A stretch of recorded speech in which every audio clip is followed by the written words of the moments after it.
Perfect, man. You're a good swimmer. Wow. And Carlos, we heard you're also a deep thinker. Allow us to ask you a couple questions, if you don't mind. What do you think about today's divorce rate? Like in Saudi Arabia, they say it's 0, but in the United States of America, it's 65% in all 50 states. What do they do differently there in Saudi Arabia, men with women? How do they manage their relationships so it's like 0%? I don't think I want to express the opinion. It's not a secret, Carlos. I think I think they just have their roles so finely tuned that women follow their roles and men follow theirs, and that's it. No interception, no interaction. No. You don't think so? I just think that the women hasn't had the opportunity to grow because the men don't allow the women to grow. In Saudi Arabia? Exactly. But Yes. isn't it worth for the peace of mind, knowing that your children are not going to be torn to pieces into social services, to have that system to where everything is together? I think your children learn what your family teaches from the beginning, right? Yeah. And your children grow thinking as the society is allowing your family to do. And if your family, there is a member of the family who dominates the other part, Yeah. so that's what the children are going to learn. And that comes to be what? The man society. The society is basically made by a man, not by a woman, and society should be composed of two, not one. Does it make sense? Oh, 100%. But isn't it worth having a system that works and flawlessly works, meaning women may not have sort of evolved to the next level, but the family is sticking together, the children have both the mother and the father, and I it's, do agree with that, of Yeah. course, yeah. would that be better to have it in America too? Like that? According to us, yes. Yeah. Possibly not according to the American society, because that's what's not going to happen anymore, right? Well, but if God wills it, if God says this is the way I have ordained from day one, and the rebellious little demons went on earth, sort of went out and did it their own way, and this is the main problem. How, wouldn't you want to sort of fix the problem and follow God and let God bless both men and women to have peaceful, harmonious relationships together? According to religion, yes, that's how we think, right? Yeah. According to what religion we're talking about. Yeah. But there is so many members from different religions who do not think the same way, Yeah, correct? yeah. But I mean, as far as religion aside, how do we fix it so that children would have both parents not fighting, but together in under one roof, lovingly spending the time together in peace and harmony? I don't think we, especially a guy coming from a different country, Yeah. in my case, Yeah. my voice is usually never heard, my own opinion, against any of the families, an American family who was brought up here because they do not agree. You understand? But, country aside, if we're citizens of the world and we simply are looking for the same thing, no matter where we live, We are not. but how do we fix that problem, no matter where we are? Let's say we don't we're... know how to. I don't think we do. You don't think that this is a spiritual problem? I don't think it's a spiritual problem. I think it's a society controlling everything. But who is... Why there is a social service involved in so many families who does not need to be involved with, for example. Do you understand? So who controls it? Who's got the plug? The cricket society. Okay. But how do we sort of influence that so that the power is back in the people who want peace and harmony and don't want to fight, don't want to end up in divorce or separation? Millions of dollars if you have, you can buy what you want. Even people's brain, right? Sure, but how would you do that? Is it a PR campaign, marketing, or what? That's possible. Isn't that what we're doing right now, sharing the ideas? We're sharing the ideas, but who are we? Well, if more people will get on our frequency and will unite as one, we would be unstoppable with this kind of thinking. Trying to better our lives, using more traditional methods instead of propagating movies such as a 15-year-old boy. I saw a movie preview. 15-year-old boy comes up to his father, a young teenage boy, and says, with already crackling voice, it's already switching to the man's voice, and he says, "Dad, I think I'm pregnant." If that's what they're funding, I want to fund something from our side that will cancel that, whatever the garbage that they're funding. Wouldn't you agree that that's not appropriate for boys to be seeing that? Well, I agree. I agree with the idea that's not so appropriate, but again comes the idea that the right of speech in this country, they took over to such a different idea that a child does even not have a maturity to say what they're saying, Yeah. but they see so much of the medium putting out there for them to see everything. And as I said before, if a 15 years old, for example, a 15 years old daughter comes over to the parents and they can just slam the door of their own bedroom in their face, it means where is the respect there? And if that father or that mother decides to try to punish and say to that 15 years old boy, this is not appropriate, the rest of the people listening or whatever see that, they're not going to agree with the mother or the father. They're going to agree with the boy, because that's what the boy has authority to say. That's what the society allowed them to say. That's what the abuse in this country became. You cannot even yell at your children, say something, express your own parents' opinion anymore. You have to be, do you think we should approach in a different way? That's what I'm saying. It's really hard to understand now what is the difference between a family and a society. A society infiltrated in your family that is not a family anymore. Exactly. You See, understand? this particular discussion will open up the hidden truth about how it started, who started it, and who sort of perpetuates it to this day. Every single day, it's going. In my personal belief and opinion, this is not of human origin. This type of a battle and warfare comes from the invisible forces, from the dark angels who are infiltrating and affecting human beings. Would you accept that, or is this not an acceptable sort of a theory for you? I think there is both sides. You can accept, if you want to accept, that's a dark side. Demons. Exactly. Or you can also study about it and make a logic of what you accept as wrong. But You if, know. but if logic fails, would you accept that there's something supernatural on the demonic side that's affecting all this nonsense? All these problems we're having today with our society and children and wives and husbands? No, No? I don't agree with that. I So- think we are able to come to our own sense and decide what's wrong and what's right. So then who is originating all these ideas then? And if that's the case, that somebody wakes up in the morning and says, why don't we just start a fight? And why don't we do some kind of a activity that will leave our children parentless? Is that how it works? I'm speechless about that. Totally. No, but if we were to analyze it a little bit deeper, then who starts this fight? That you say you don't accept the spiritual aspect of it, then it must start somewhere. Everything starts somewhere, and we just are two intelligent men trying to figure out where it starts so we could put an end to that permanently. No more, monkeying around our most holy of holies, which is family, nucleus of the family. When it's destroyed, we got nothing to look forward to, and it's taken right from our eyes, from our hands, we were supposed to be the guardians of a family, and it's stolen from us by something that we cannot even verbalize or point our fingers to and say, this is the culprit, this is what's causing all this nonsense. Who is it? What is that? That's taking our happiness, our families. I believe there is so many things, man, we cannot even point it out who, because, where it comes from, because there's so many, so many attachments to the same idea that it becomes, like I was saying before, you talk about society, talk about family, we always say that we try to preserve a family, and it's really not true.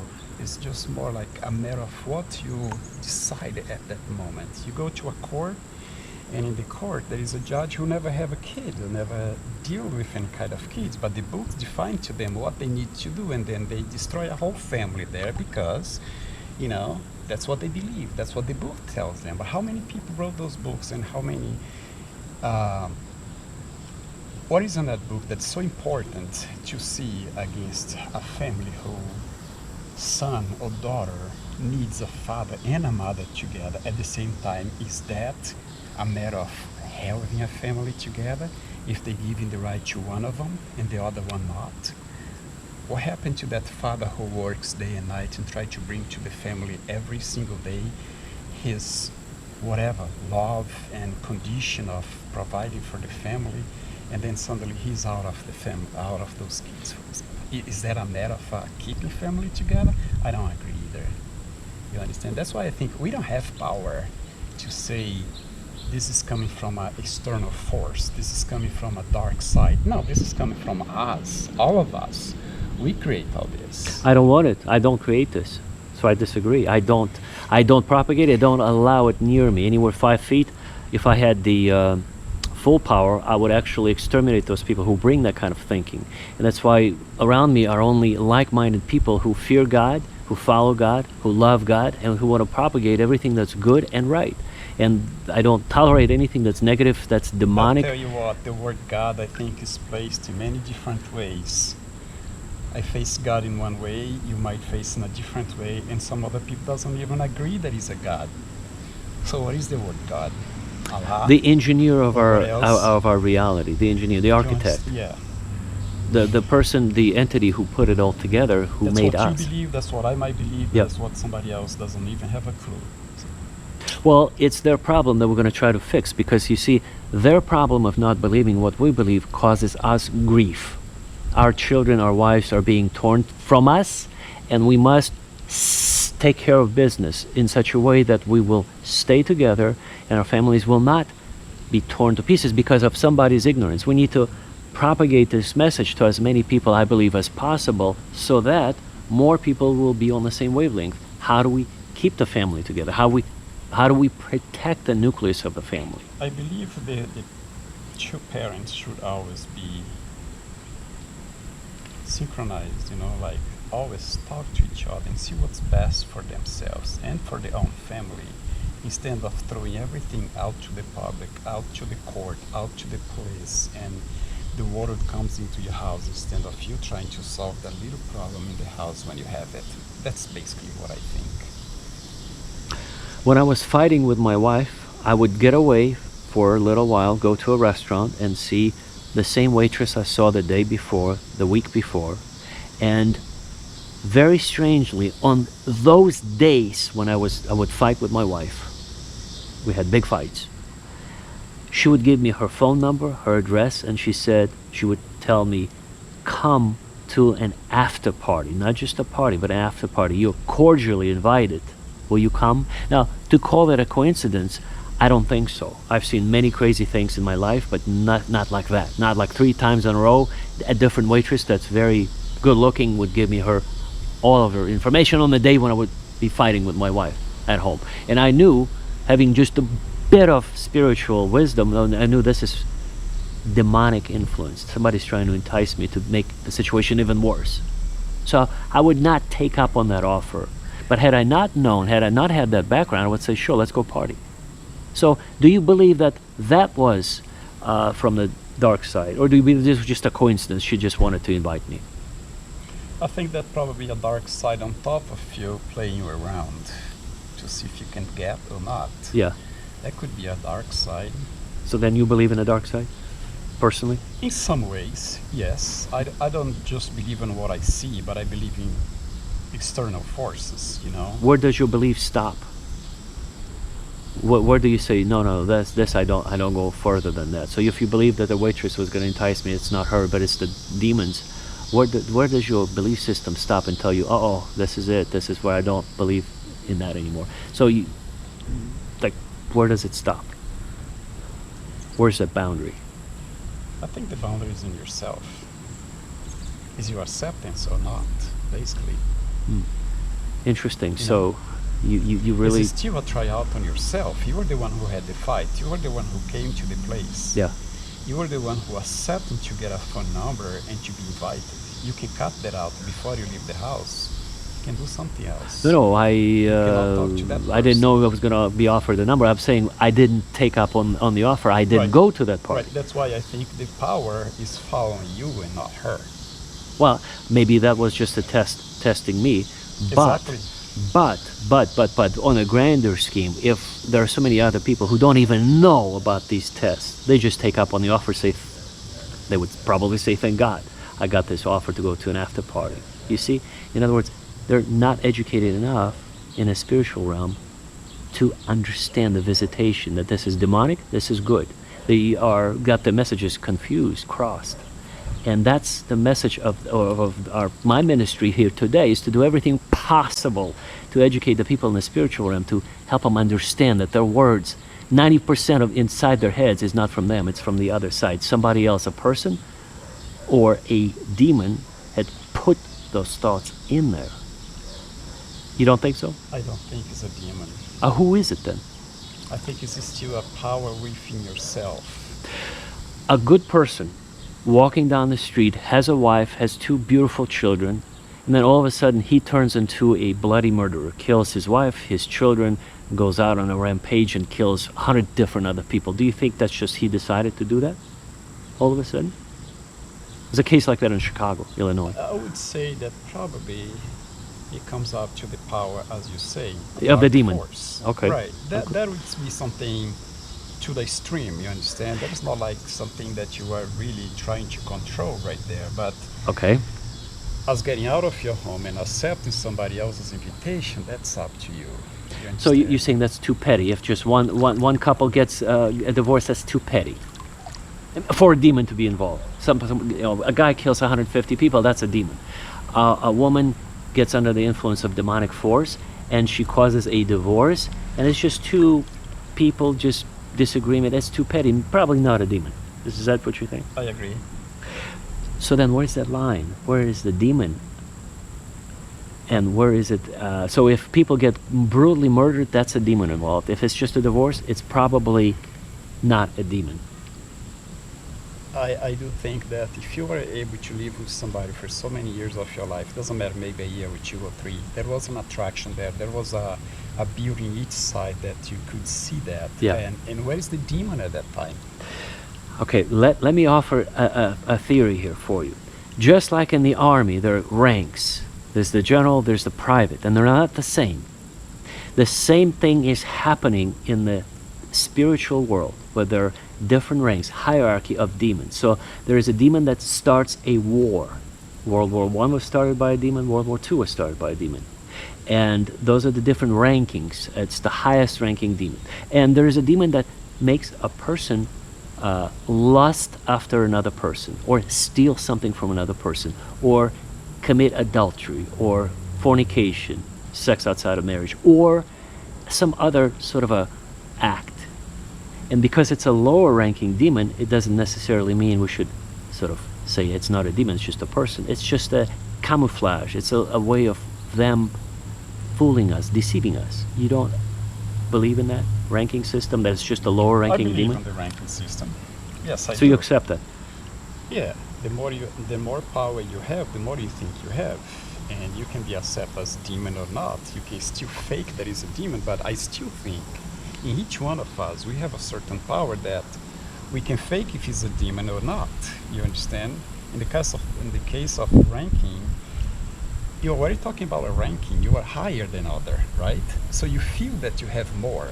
And if somebody comes to condemn you, you can still say, well, there was a demon. I wasn't really there for that. You Yeah. understand? And you are again throwing over the power that you have as a ranking power right there. Yeah. You understand? 100%. So in Islam and in Christianity, the way the believers are to fight the demons using a metaphor is to crush their skull with an axe. So you grab an axe and you just deliver your biggest blow over the head. And Is that demon in a person body? yeah, it's a metaphor. You don't hit a person with an axe, but you, with certain spiritual practice, you forbid the demon to influence your family members, So yourself. how would you know a demon if it's not in a person? That's my point. Well, demons are not physical beings, so you would never see it in flesh. So then we can't. We can only, as Jesus Flesh. said, every person is known by his fruit. So we judge a person by the behavior, the acts, the words that the person has spoken or has done. So we know what he or she is all about by the way they behaved, mostly. So if a person is a godly person who has, there's no demon allowed, the person would be full of joy, just happy for the most part, and together, and would live in peace, harmony, balance, equilibrium, and be like that on a natural sort of a basis without being forced to do that. But a person that is sort of in the league with the devils, unintentionally, intentionally, doesn't make any difference. There's always something about that person that's off. And so that's where that giveaway clue is, that a person needs to go through a spiritual practice put together by, well, described in a book by Catherine de Hook. She was a Orthodox Catholic sister who wrote a book called Pustinja, which means the desert. So she compiled a book explaining how the early church fathers, she compiled combined 2,000 years of history of the church into one little book that says this is what you do, how to get rid of the demons, by purely meditative practices, by certain ritualistic, meaning fasting and prayer, fasting and prayer, fasting and prayer, going into the desert, meaning in quotation marks. You don't go into the desert. In our understanding, you just go somewhere into seclusion. Well, now, if you have all kinds of obligations, you probably want to go into a retreat somewhere, and that's why she actually formed in Canada a Madonna house.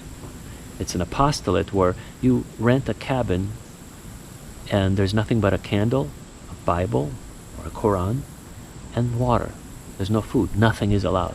Just you and God, and you just stay there, and within 7 days you come out a new person, seeing that other reality, more or less. You kind of sense it. Do you believe in that, or do you think that it's a bunch of nonsense here with this sort of meditative? I don't believe in it. No meditation is for you? I don't believe that every person passes through the same process and reacts the same way. So prayer is of no use? Well, it can be. It depends on the person. But I don't believe that one rule could be applied to all people. Does it work for you? I think so. I think I could think of prayer at a certain time, then I believe that's working. But some other times I don't believe that's going to work for what I'm thinking of, you know.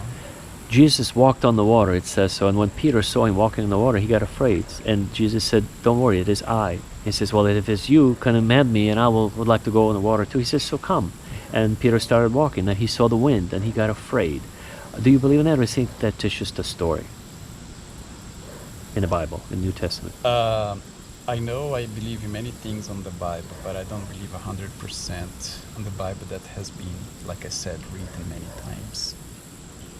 I don't believe the sayings are the same as if the Bible was first written. I don't believe the message has been passed exactly from a person to another person the same way.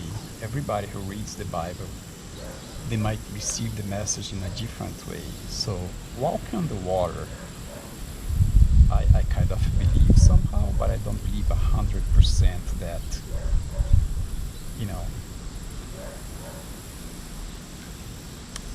I don't know. It's one of those things that I want to see. You want to see it. You like Thomas the Doubtful, huh? He wants to see, and Jesus said, put your finger over here, see my wounds. Well, if I trust Jesus enough for that, yes, I do believe. But suppose I don't trust Jesus for that matter, or for something like, put your finger in the fire, you're not going to get burned. Yeah. I probably won't put my finger there. And I know our, world is divided in many different peoples, many different way of thinking. So as much as I say I like to see, to believe, probably I like to feel first on my body to see if I have really get the same pain, and I feel this pain the same way or something like that. So Carlos, you're very, very diplomatic in the way you express your thoughts. Let me ask you a blunt question. What do you think happens when a person's heart, physical heart, stops beating? Do you die, or it goes blank, or do you go to a physical dimension that we cannot see right now? Is there an afterlife, or is it goes blank? I do believe that that doesn't come from religion at all. It's my own belief. Yeah, I think inside of ourselves we have what we call the air that we breathe yeah, every day, every hour, every minute, whatever time. yeah, And I believe one time we cannot breathe anymore. Our body is just a mass of, it's just a potion that walks on the water, on the earth. yeah. And our inside is gone. We are somewhere else. The body stays, but The spirit. spirit, we can say that. That's what we create as a word for that, right? The spirit. Yeah. Sure. I believe there is a reincarnation. Where does it go when I it don't leaves the know, body? it probably stays in space, in the air, whatever, you know. We don't know, right? We both agree we don't know. I We don't own that know. one. I don't know. We don't have a detailed There is so many description. people who says you die, you go to heaven. Where is heaven? I heard that if you pay your sins here on earth, why do you need to go anywhere else? Yeah, Do you yeah, understand? yeah. What is the judgment of that? yeah. If you're paying here, it means you're being judged right here. If you go to heaven, where is heaven then? What are you going to do in heaven if you already paid everything you were supposed to pay here? About the translation error, Carlos, let me just ask you this. Have you heard of the Septuagint Translation? No. It's the version of the Old Testament, the Pentateuch, that was translated by 70 scholars, Jewish scholars, that were gathered together by King Darius of Persia. Heard of the king. Yeah, and the King Darius got tired of the secrecy because up until that point, no Talmud was ever translated, no Jewish books were ever translated into any other language other than Hebrew, and nobody knew what was in them. And so he got tired. He said, look, he brought in he just by force brought them into his palace, and he commanded them, you will all go into separate rooms, all 70 of you, and you will translate this into our language. And if you make one single mistake, all of you will die by my decree right now. Go, start work. And they all translated, and it all matched word for word because they were scared for their lives. And that's the first translation, the most accurate, that the least, and that's the Bible I go off. I go off of what's known as the Septuagint translation. So it's the fullest one. So assuming that that's the case, we have some sources that has not been manipulated by some crafty Jewish Hebrew scribes. Let's just assume that we got the source, and the source is the same more or less as what the contemporary translations are today. Yeah, I just want to ask you that question. How would we know that that's the word, the real word that everyone knew the same? I mean, if they didn't know what he was expecting to see from those translations, how come they translate exactly as he agreed with? No, Understand? they were simply translating what they saw in writing. I don't believe that much. No, I they don't just believe in that translation as much. they just saw it, they translated. No big deal. It's no big deal. It was the first sort of combined effort translation, where prior to that it was individual scribes that had their own agenda. These did not have a choice. They either had to die or they would deliver the translation that would match the rest of the people in the group. And if it didn't match, even from one source, if one of them made a mistake or decided to change the translation, then all of them would die, and they didn't want to risk that kind of a death. 70 people would have died. That's why it's called the Septuagint, is because 72 of them were involved, 70 of them were involved, and it's the standard. So I use that particular one. That's a red. But let's just say that's aside, translation aside. We're on this planet. We get from in the eyes of eternity. We only get, let's say, 5 minutes. Most of us are over 30, so that means we've used up half of it. So 2.5 minutes out of the 5 is used up. So we have the remaining 2.5 minutes left for us to lead a certain lifestyle. What would you say to our audience that they should sort of word of wisdom? What should they do with the remaining 2.5 minutes? God willing that we're going to be given that gift, the full 2.5 minutes, because tomorrow is not guaranteed, it's a gift. But let's say that we do get the 2.5 remaining, another 80 years we're going to live, up until 80. What would be your advice? Do whatever you feel like you should do. Time is short, Yeah. right? So use your own judgment. Use your own judgment. No sources of authority like in the Why? Bible. Why? The world is finishing up right there, right? Well, that's right, but it offers us direction. If you can't save yourself for your whole life, trying to do something for like 2.5 minutes, Yeah. you can only say, God forgive me for whatever sin I have committed, right? No, but 2.5 minutes in the eyes of eternity, meaning like we have another 30, 40 years left. Right. So what are you going to do with the remaining, let's say, 30, 40 years left? Same thing, or are you going to change something, or what would you change? Well, if you think you're doing something that's not acceptable, not even for yourself, Yeah. then yes, why not try to change? But if you are happy, why change? Are you happy? In some ways, yes, I think so. But what would you change? One thing that going forward. I would love to live in a society of less lies. No more lies? No more lies. No more demanding with powers and stuff like that. That's the kingdom of God. That's the society you're looking for.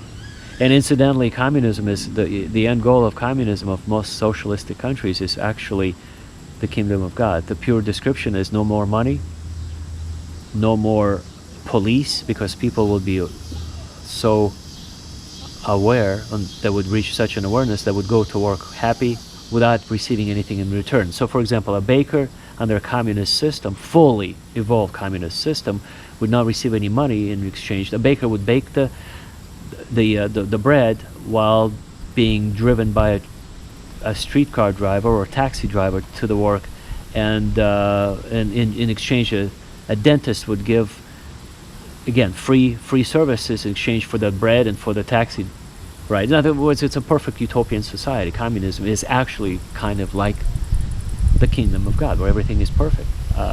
No more money, no more police, no more crime, no more corruption. That's the end goal of communism. So, in essence, you want that kind of a society where everything is perfect? Well, if we think about the old times, probably yes, but if we think about how life goes on now, there's no way it ever goes back. We have COVID-19, yes. We have That's a good example right there.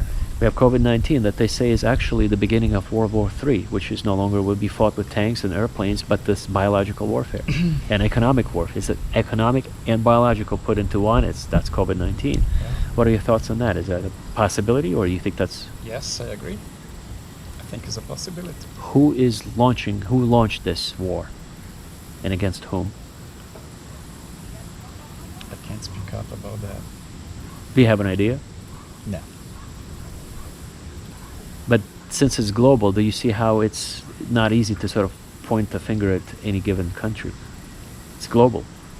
It's global, but we still have our own ideas, right? Except we can express out loud because we don't know who's out there listening to us, right? That's true. That's very true. That's very true. So, no, I mean, that's... my ministry is spiritual, purely. It was just a question to sort of... give our audience the perspective that everything is interconnected. We live in this physical reality, and we have the spiritual, obviously, aspects of us, but we also have to, earn a living. We have to protect ourselves with masks, if that's even a thing. And they say that the vaccines that will come out later this year, in December, somebody's going to make $1.5 trillion off of them. Exactly. Comes the power again. That comes the power. The money. Yeah. Yes. Yeah. So who has the money? Who gets that power? Who has it in their hands? We don't know their names, but we know more or less where they are, right? Exactly. Yeah. Exactly. To finish up, Carlos, and you have amazing insight, especially the spiritual one. That I've never heard of, like your perspective. Anyone I interviewed before, never. This is unique. This is why this might help somebody who is sort of struggling with the family going through a divorce, going through a divorce, somebody who's right now losing their loved one in a divorce or separation, what would you say to them? Like, go pray to God, or just do something else? What would you say to them? How to help that If you situation? believe in God, Yeah. pray to God. If you don't believe in God, use your common sense and try to help yourself with that, because we have so many believers and so many that we think are believers and are not. I come from two different aspects of life. I married somebody who is totally believes in a different way than what I do, and we try to combine to create a family. I'm separated now. Does it say something? You didn't pray long enough? Neither one of us, probably, right? Yeah, yeah. You really believe in that, right? That if you had prayed, that you probably would have stayed together? Not necessarily prayed, but I believe the combination of agreements there should be more together. And two beliefs in two separate things is totally separates you. You understand? Yeah. Catholic, Christianity, Muslim, Buddhism, and all that. You confuse all that, and which one do you believe? Like I said again, you choose one, you condemn the others, correct? Yeah, yeah. And basically that's it. That's what I believe. Give one last word of advice to people who are suffering right now, as far as, there's so much pain and devastation besides COVID, besides losing close to 40 million Americans have lost their jobs.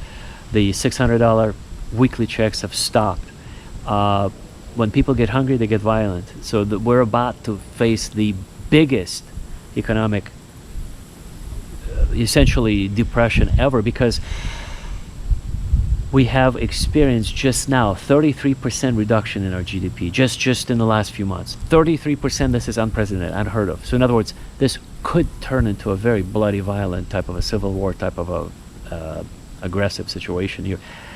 People are hurting. People are just struggling, financially, spiritually, physically, emotionally. We're all separated. It should not be happening with these masks and this and that. And somebody's laughing on the other side, saying, "Ha ha! We planned all this," just like we planned the demise of building number 7 in New York City in 2001. So the same people who've done that probably have done this for many, many reasons, other than just line up their pockets. It's no longer a money issue on that level. It's something much, much, much, much bigger. So what would you say to those people who are struggling, suffering? They're not seeing any hope. They don't know what... The struggling ones, the suffering ones, is that I believe in God. Believe God's going to help you with that too. Be patient. Yeah. For the ones who has the power and is getting the money, I would say, if I ever had a word to say to anybody, look at your own life and see how you live. See if you have that inside of yourself that you can distribute and give to somebody who's not happy, living well as you are. Look over your children. Are they going to be like you, or are they going to be suffering too? Is that something that could be fixed through your own heart, from your own heart? Or are you going to be, you know what I'm saying, like allowing yourself to live the miserable little life that you have with the most amount of money in your hands when you see thousands dying out there and you could help them? That's what I call misery. A misery of life, even though you have everything. That is not happiness. That's power with misery. Does it make sense? 100%. You shared so much, Carlos. You just have no idea how many people might be listening and saying, he's right. Comes from the heart, unscripted. Just two people talking about the most important topics today. Our eternal state, the economy, how to continue, where to find hope. So, where do you find hope? Where's your hope? Yes. I guess hope comes every day. It's our thoughts of living well, doing well, working and providing, possibly to our family if we have one, if we don't have one for ourselves, right? And possibly to our extended families, if you can help. There's a hope for them too. You're giving them hope too, and you're receiving a pleasure of helping out and giving hope is also received. You know, it's been such an amazing conversation. And I have to say this from the bottom of my heart. Obviously, my ministry is Bible-based and Christian-based strictly. But I have to tell you this, just for our audience to know this, that you not being an adherent to the biblical beliefs, I'll tell you, you're the closest person that I've interviewed so far that has the most authentic, scriptural type of a connection to God without probably even realizing, but just your frequency on which you're vibrating is what I call the frequency of God. It's just I've never experienced anything like that. In other words, people have to either get some kind of a training, study. You just speak from the heart. Maybe you haven't talked to enough people. Yeah, maybe I haven't. You're right. Maybe I haven't.